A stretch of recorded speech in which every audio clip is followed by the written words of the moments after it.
일본인들이 살았던 척산가옥은 주로 개항도시에 집중돼 있습니다.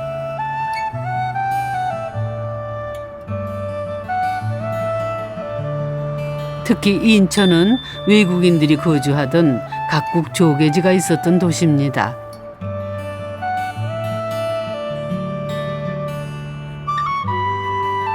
당시 인천항 모습입니다. 일본 조계지에는 2층짜리 목조주택, 즉 일본식 집이 빼곡하게 들어섰습니다. 인천에는 일본 전통가옥뿐 아니라 좀 더 다른 형태의 일본식 집들도 나타납니다. 또 벽돌이에요. 재료가 같은 집인 것 같은데 재료가 계속 바뀌죠. 두 개의 2층 집이 연결된 독특한 구조의 집입니다. 마치 양옥처럼 보이는데요. 먼저 안쪽에 자리 잡고 있는 살림채를 살펴볼까요?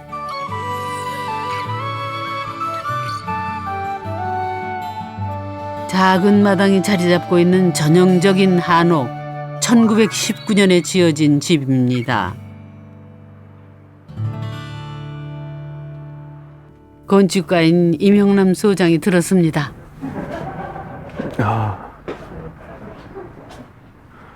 여기는 옛날 네모난 마당에 있는 미음자형 한옥 구조였던 것 같은데, 그다음에 뭐 석가래도 겹쳐마로 해가지고 석가래 위에 부연 설치해가지고 겹쳐마로 된 집인데, 보통 민가에서 안 쓰는 겹쳐마인데 옛날 이제 그때 30년대 1920년대 30년대에 개량하기 생기면서 그때 이제 그냥 일반 집에서도 겹쳐마를 좀 많이 쓰면서 약간 호사를 부린 거죠.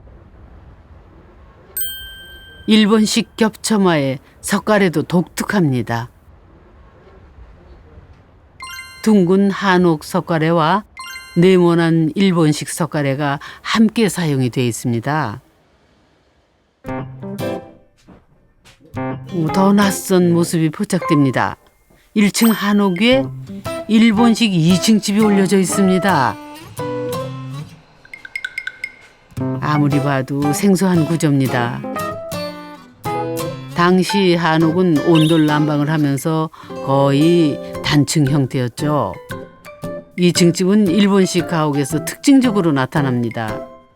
한옥의 형식인데 그 형식을 이제 저렇게 2층 일본식 2층을 올리고 증축을 한 것 같아요. 1층은 한옥이고 2층은 양옥처럼, 그러니까 일식집처럼 된 아주 독특한 구조의 집이 지금 만들어졌습니다. 1층 한옥에 2층 일본식 집이 증축된 듯 보입니다.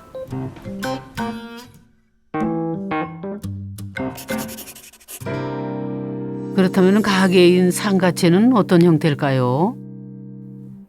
상가채는 사치코 실장이 살펴봅니다. 오, 책 많네.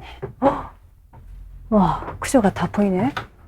오, 구조가 제대로 남아있네요. 오, 보니까 3년문 남아있네요. 개별판을 연결한 일본식 천장입니다.昭和 5년 4월 5일. 상가채는 안채보다 훨씬 늦은 1930년에 지어졌습니다. 일본 목자상의 도장도 찍혀 있습니다. 그때昭和 시대였으니 그렇게 잘 남아있구나. 집을 지을 때 일본에서 목재를 수입해 사용한 모양입니다. 이거 한 판으로 이렇게. 그런데 대들보가 유난히 크고 굵직합니다. 일본에서는 지진 때문에 이렇게 큰 볼을 사용하지 않습니다. 한옥에 쓰이는 대들보입니다. 보통 일본식에서는 이렇게 큰 거를 안 쓰거든요. 이렇게 큰 거를 보면 와, 한옥 같은 느낌도 딱 들어가지고 좀 재밌는 구조를 하고 있는 것 같아요. 상가채도 마찬가지입니다. 일본식 집에 한옥 대들보가 사용돼 있습니다. 일본식 집도 아니고 한옥이 아닌 독특한 구조입니다. 이 독특한 집에 살고 계신 분입니다. 안녕하세요. 잘 뵙겠습니다. 잘 뵙겠습니다. 안녕하세요. 저희가 그냥 앉아가지고 이렇게 구경하고 있었으니까 너무 좋아가지고. 여기 언제 오셨어요? 여기 집에? 이 집은 지금 한 27년째 돼가고 있어요. 네. 이걸 사느라고 너무 고생을 많이 해서 뭐 같이 뭐 이런 거보다는 우선 내 집이라는 것에 대한 만족감. 예. 그 다음에 뭐 하여튼 제가 집을 처음 이런 집을 사봤으니까 그래서 뭐 전혀 뭐 어떤 의식도 없었고 그냥 좋은 것만 있었어요 그냥. 예. 처음에는 어떤 집인지 몰랐습니다. 6년 전 상가채 건물을 보수하면서 비로소 이 집의 정체를 알게 됐습니다. 천장을 뜯어내자 상량문이 드러났습니다. 소하라는 일본식 연호가 정확하게 적혀 있었습니다. 그때야 일제강점기에 지어진 적산가옥임을 알게 됐습니다. 저는 이제 적산가옥 하면은 일본 그 떠오르는 게 이제 저희 어릴 때만 해도 다다미 집이 많았어요. 그러니까 그게 너무 강렬했거든요. 그게 너무 싫었어요, 그게요. 그리고 거기 뭐가 많아요? 빈대가 많아요. 옛날에 좀 그랬죠. 그래갖고 그 적산가옥은 왠지 이렇게 약간 좀 이상했어요. 어릴 때 기억 좀 낯설고 그런 기억에서 적산가옥에 대한 기억은 그렇게 좋지는 않았었어요. 내 집이 적산가옥이라니 기분이 썩 좋지는 않았죠. 작년에 가을 조금 쌀쌀할 때인데 오전에 어떤 할아버지 한 분이 들어오세요. 그래서 저한테 곱게 절을 하시면서 감사합니다 그러더라고요. 그래서 왜 그러시냐고 그랬더니 사진에 가슴에 사진 하나 갖고 오신 거예요. 1919년에 촬영된 가족 사진이었습니다. 이 집의 주인이었던 유봉성 유용목 부자입니다. 인천에서 세금을 가장 많이 냈던 갑부였습니다. 그 할아버지가 인천의 옛 부자인데 한갑 때 잔치 대신에 이 거지들을 다 모아서 목욕시켜갖고 옷을 세례비어 같이 잔치를 했다는 이제 그런 미담이 하나 있고 그 다음에 이제 돌아가실 즈음 돼가지고는 그 재산을 다 골고루 다 나눠줬대요. 그래서 이제 이 집에 대한 내력을 알게 되고 또 관심을 갖게 된 거죠. 그러다 보니까 이제 이거 함부로 이거 손댈 게 아니구나 이제부터는. 그때부터 집을 꼼꼼히 살펴봤습니다. 그런데 보면 볼수록 이상한 곳 투성이었습니다. 저게 보통 이제 하나로 쭉 가고 그 위에 이제 동자를 받치거든요. 이것도 참 어설프잖아요, 이것도요.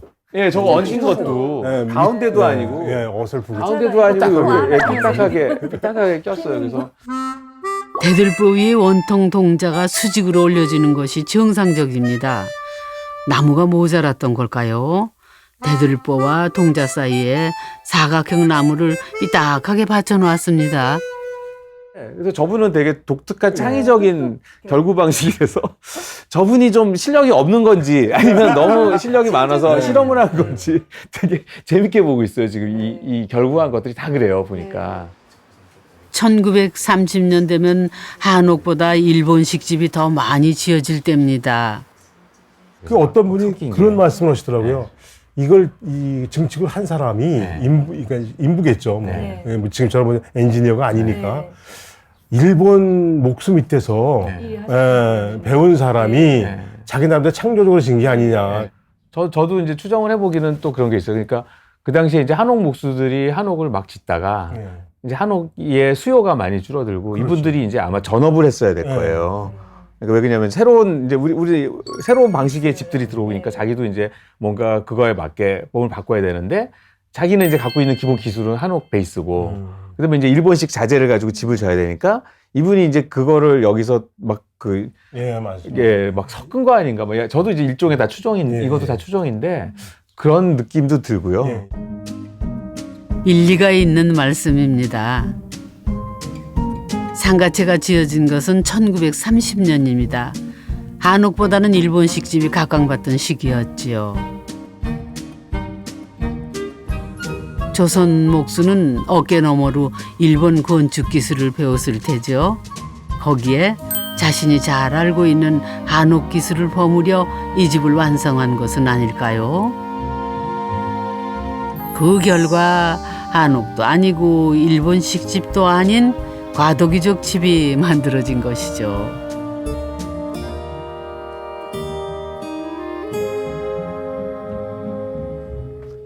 더 많은 이야기가 있습니다. 아, 여기가 마당. 이제 햇빛이 잘 드네요. 네.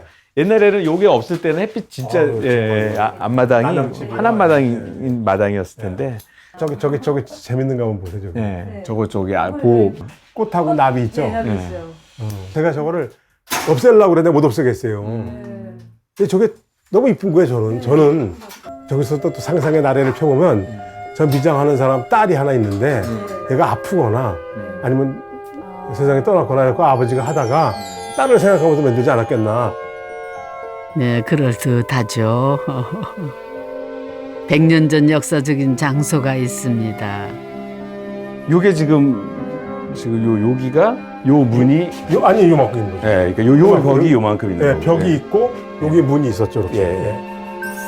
90살이니까 이분이. 예. 예, 거의 100년 된 거죠. 그렇죠. 100년 전 어느 날 네. 가족이 여기에 이렇게 앉아가지고 찍은 사진이에요. 네. 요 자리에서. 네. 그러니까 두 분이 한번 그때 생각하면서 한번 찍어요. 저희가 한번 예. 사진. 예. 형님은 유재덕, 누님은 유정수.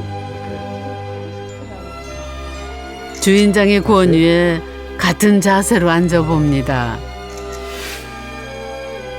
2019년과 1919년 100년을 버텨온 이 집에는 역사의 시간이 흐르고 있습니다. 일본에서는 보통 현관 앞에서 찍고 아, 현관 앞에서? 현관 앞이나 어. 마당 앞에서 찍는 이렇게 다 이게 있어가지고 우리는 그러니까 이 구도가 너무 친숙해요. 이렇게 무릎에 앉히고 이렇게 해가지고 딱 찍은 사진이. 좀 예, 그래서 좋네요. 이 사진을 보니까 나는 딱 그러니까 남의 사진 같지가 않고 예, 우리 가족 사진 같은 느낌이 딱 나고 기분이 되게 묘해요. 예. 이거 100년 전에 요 지점에서 100년 전 어느 날 어떤 분들이 사진을 찍었다. 그 느낌이 되게 묘하죠. 100년 전 그들에게 이 집은 어떤 의미였을까요? 그대로 남아있네.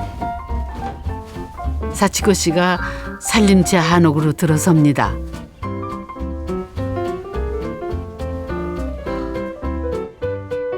내내 한옥 위에 올려진 일본식 2층 방이 궁금했습니다. 그래가지고 못 가는 줄 알았는데.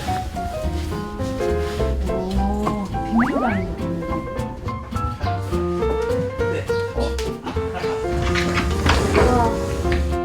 오. 2층 방의 문을 열자 아래로 마당이 한눈에 들어옵니다. 그냥 애들방이었을 것 같아요. 애들방 같은데 여기 다 보여요. 여기 아마 여기 엄마가 저기서 마당에서 일하고 있으면 엄마 라고 하면서 저쪽에서는 밥 먹어 라고 하면 왔다 갔다 하고 있어요. 네, 정말 그랬을 것 같네요. 여기 책꽂이로 완전히 책꽂이네. 유명남 소장은 2층 상가채로 건너가 봅니다. 여기 테라스. 거기 계시다. 어떻게 올라왔어요? 여기 저 좁은데? 여기 진짜 나성계 좁죠? 나성계단 있었거든요. 예. 근데 완전 하이브리드예요. 그러니까 완전히 한식, 일식 하이브리드. 그러니까요. 현대하고 옛날 방식하고 하이브리드. 근데 이거는 좀 하고 싶네요. 아니 재밌어요. 이쪽에다가 재밌긴 이쪽으로 재밌어요. 이렇게. 집 위에 집이니까. 네. 그러니까 옥상 오가냐 이게 바로 그 유명한. 네. 그러니까 보통 집을 이을 때 네.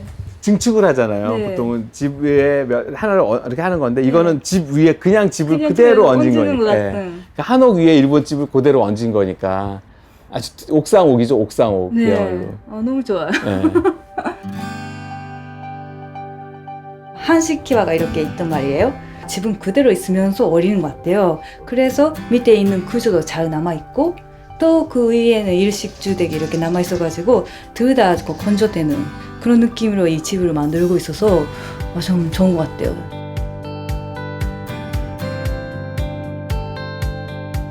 어느 날 갑자기 한옥에서 양옥집으로 바뀐 것이 아닙니다. 지금 적산가옥이라고 해서 그 옛날에 미 군정청에서 적산이라는 그 분류했던 그런 거의 집이 아니고 우리나라의 한옥에서 양옥으로 가는 과도기적 그 주거 형태를 얘기하는데 이제 이 집이 사실은 그런 아주 과도기적인 형태잖아요. 그 사이에 있는 이런 집이었는데 그 과도기를 제대로 겪은 집인 것 같아요.